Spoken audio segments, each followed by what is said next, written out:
Hey, good morning, guys. I'm a little under the weather, so you get me in the sauna today trying to sweat this out.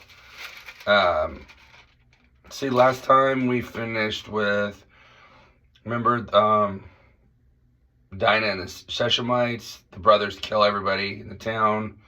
Um, one sin follows another. Jacob goes to Bethel, and everything behind him kind of goes to hell, and he brings people with him. Let's see. Rachel dies, Isaac dies, and then we went through Esau's descendants.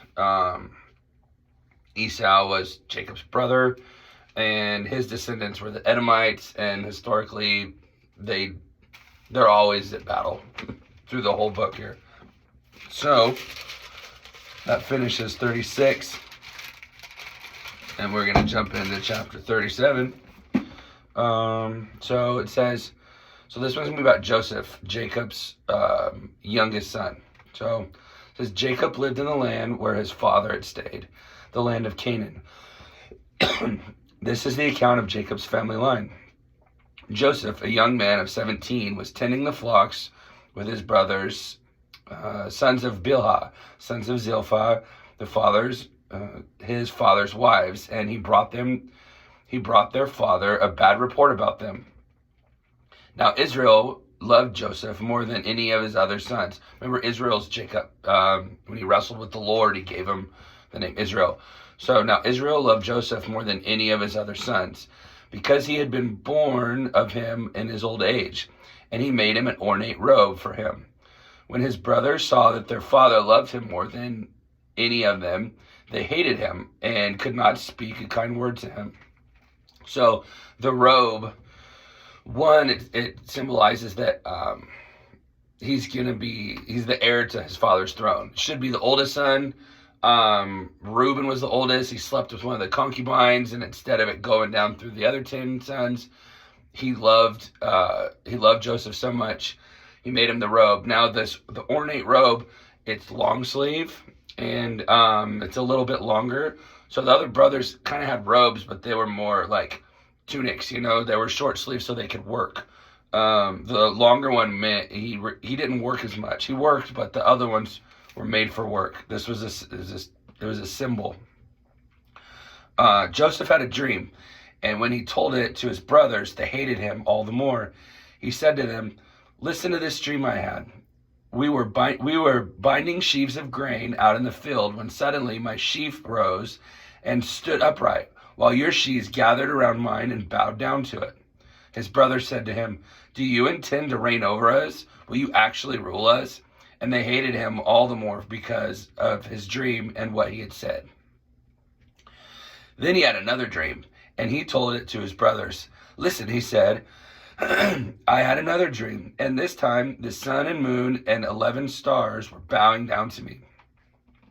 When he told his father as well as his brothers, his father rebuked him and said, "What is this dream you had? Will your mother and I and your brothers actually come and bow down to the ground before you?"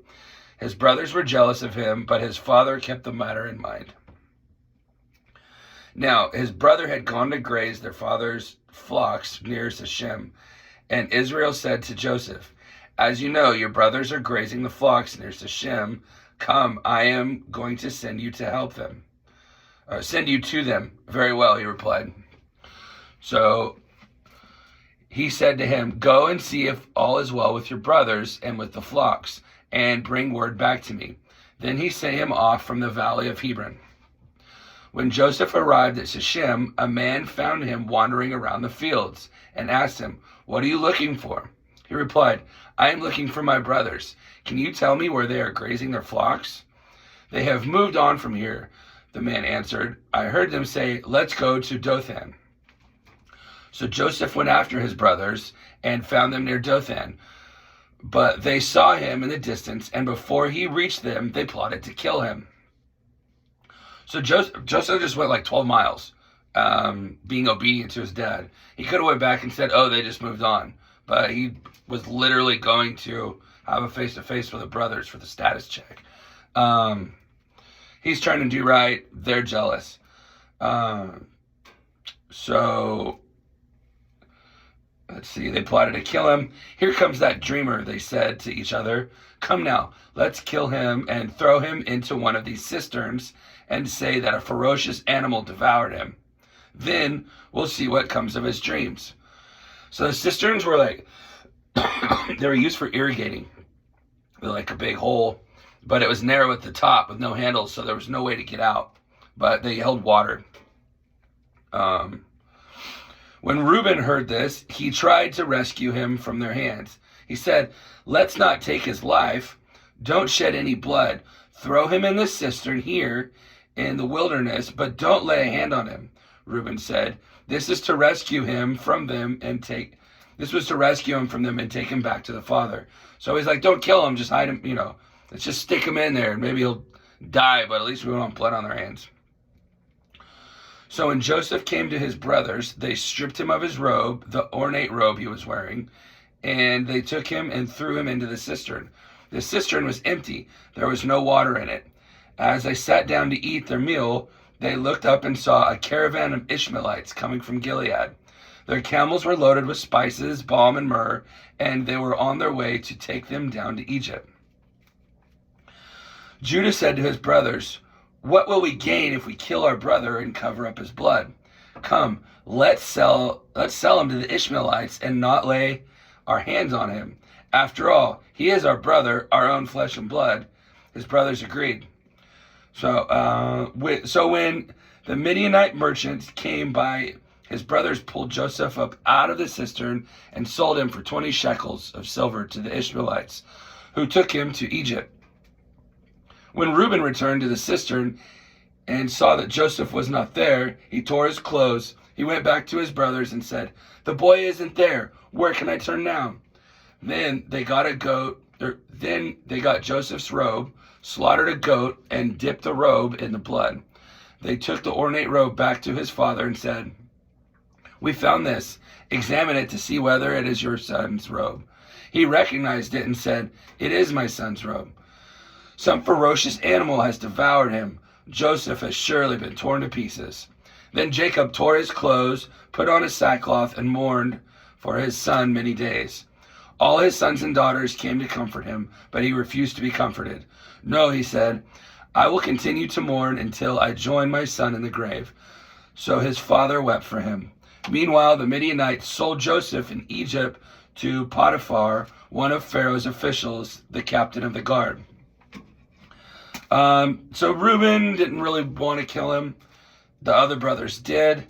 Reuben went out to check the sheep. Here comes the caravan of Ishmaelites. The irony behind this, well, one, slaves later were told to be sold at 30 shekels. They sold him for 20, right? It is whatever they can get for him. But two, it was Ishmaelites they sold to. Remember, Ishmael was the firstborn son of Abraham. And Joseph is Abraham's great-grandson. So they sold Joseph to, they had the same great-grandparents and grandparents as the guys they sold him to. So he's off. We're going to see what happens to him next. But they all lied. Remember, Jacob, when he was young, used to be kind of a swindler. The brothers are kind of doing the same thing, and everyone's got a BS plan. So anyway, he's alive by the grace of God, and we'll see what happens to him next. Anyway, love you guys. Oh, it's it's Good Friday, so have a blessed Easter, and enjoy your time with your families. Remember what it's for, all right? He is risen.